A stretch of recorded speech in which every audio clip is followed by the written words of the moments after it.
Hello दोस्त, आज start करते हैं 10 सीरीज किस चीज़ की? जीएस एंड जीके की, general science and general knowledge की। बात है कि देखो 10 वाला पढ़ते जाओ, धीरे धीरे तिनका तिनका जोड़ के पहाड़ बन जाएगा। बात समझ में आई? अगर आप थोड़ा थोड़ा पढ़ोगे, मान चलो आपने 10 आज पढ़ लिए, 10 कल पढ़ लिए, 10 दिन पढ़े, 100 सवाल हो गए। अगर सब आप एक दिन में पढ़ेंगे तो कहाँ बन पाएगा? तो मैं ये कह रहा हूँ कि डेली पढ़ो, भले थोड़ा पढ़ो, एक टारगेट फिक्स करो कि हमें इतना पढ़ना है, उतने पढ़ो, फिर आराम से मौज करो, लेकिन पढ़ना डेली है। बात समझ में आई? स्टार्ट करते हैं इसको। क्या लिखा हुआ है कि निम्नलिखित में से कौन से कण्व वंश का संस्थापक था? निम्नलिखित, पहला सवाल है, निम्नलिखित में से कौन कण्व वंश का संस्थापक था? वासुदेव या अजातशत्रु या कालाशोक? तो कौन थे? वासुदेव जी थे।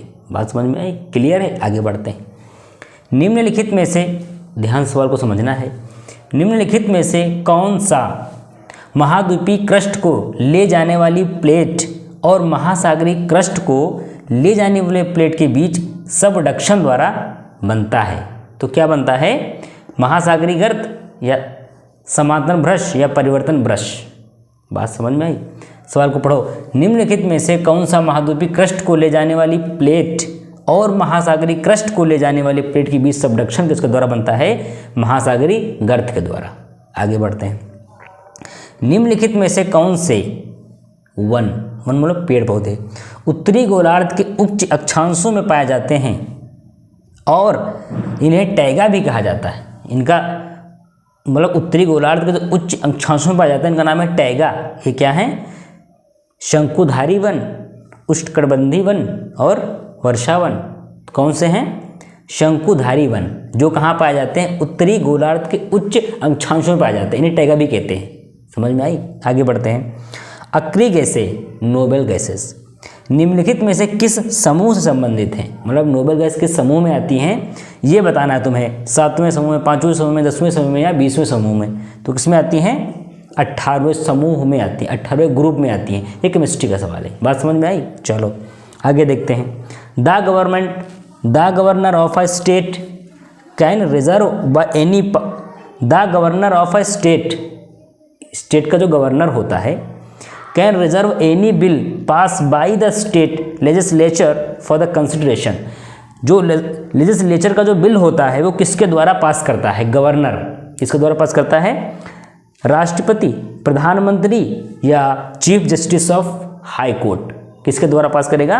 प्रेसिडेंट के साथ में। प्रेसिडेंट की सहमति के बिना पास नहीं कर सकता। तो किसकी सहमत होगी? प्रेसिडेंट, राष्ट्रपति। इस समय कौन है राष्ट्रपति? द्रौपदी मुर्मू। ठीक है। तो ये 5 सवाल हैं, 5 और करो, 10 सवाल रोज डेली करना है। बात समझ में आई? ठीक है। नंबर का सवाल क्या बोल रहा है? मेघालय, क्या बोला? मेघालय का मासिन रामनगर, मेघालय का मासिन रामनगर किसके रूप में प्रसिद्ध है? किसके रूप में?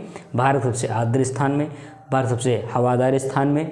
तो भारत के सबसे आर्द्र स्थान के रूप में मेघालय का मासिन रामनगर प्रसिद्ध है।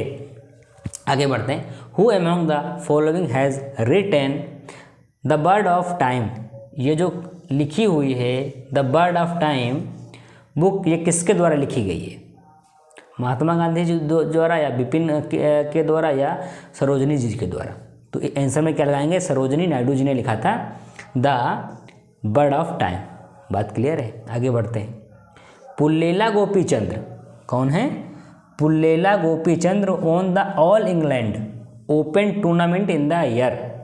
पुल्लेला गोपीचंद ने ओपन टूर्नामेंट में इंग्लैंड में कब जीता था? 2001 में या 4 में या 3 में या 2 में? तो 2001 लगा देना, इसमें जीता था पुल्लेला गोपीचंद जी ने। बात समझ में आई?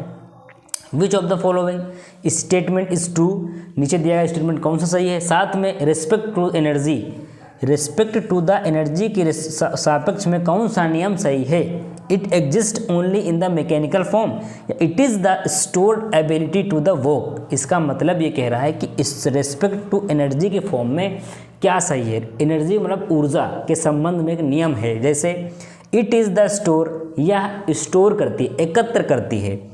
एबिलिटी टू डू वर्क मतलब कोई ऐसी विधि जो वर्क को स्टोर कर ले, उस एबिलिटी को क्या बोलेंगे हम, रिस्पेक्ट टू एनर्जी में वो आएगा। बात समझ में आई? आगे बढ़ते हैं। निम्नलिखित में से नीचे लिखा हुआ कौन सा प्रसिद्ध मृदंगमवाद, मतलब निम्नलिखित में से कौन एक प्रसिद्ध मृदंगम क्या है, मृदंगम क्या है, मृदंगम वादक थे। कौन? मृदंगम वादक, जिन्होंने 1970 से 1975 तक वेस्लेयन विश्वविद्यालय में संगीत में आर्टिस्ट इन रेजिडेंस के रूप में काम किया और फिर 1988 से 2000 तक दक्षिण भारतीय ढोल बजाने, वो तो ड्रामा करने में शिक्षा दी है। कौन है? एल सुब्रमण्यम या बी शशि कुमार या रामनाथ वी राघवन। तो कौन है यहाँ पे? रामनाथ बी राघवन। सवाल को अच्छे से पढ़ना, समझ में आ जाएगा। समझ में आए कैसे? निम्नलिखित में से कौन एक प्रसिद्ध मृदंगम वादक थे जिन्होंने 1970-1975 तक वेस्लेयन विश्वविद्यालय में संगीत में आर्टिस्ट इन द रेजिडेंस के रूप में काम किया, ठीक, और फिर 1988-2000 तक दक्षिण भारतीय ढोल बजाने में ड्रमिंग शिक्षा दी, मतलब कहा कि ड्रमिंग मतलब ड्रामा किया। वो कौन थे? रामनाथ बी राघवन। बात समझ में आ गई? सवाल नोट कर लो, सीरियसली पढ़ लो, समझ में आ जाएगा।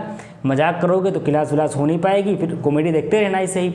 अगर कुछ करना है तो पढ़ो, भले 10 सवाल पढ़ो, 5 सवाल पढ़ो, पढ़ो जरूर, ठीक है। पढ़ोगे नहीं तो हंसते खेलते जीवन ऐसे गुजर जाएगा। पढ़ते रहोगे, साथ कुछ मिल भी जाए। बात समझ में आई? पढ़ते रहो, नोट बनाते रहो, प्रॉपरली लिखो, ठीक है। हाँ, ठीक हो गया। और हाँ, चैनल को सब्सक्राइब और लाइक भी ठोक दो फटाक से, अगर सही लगे तो। बात समझ लो।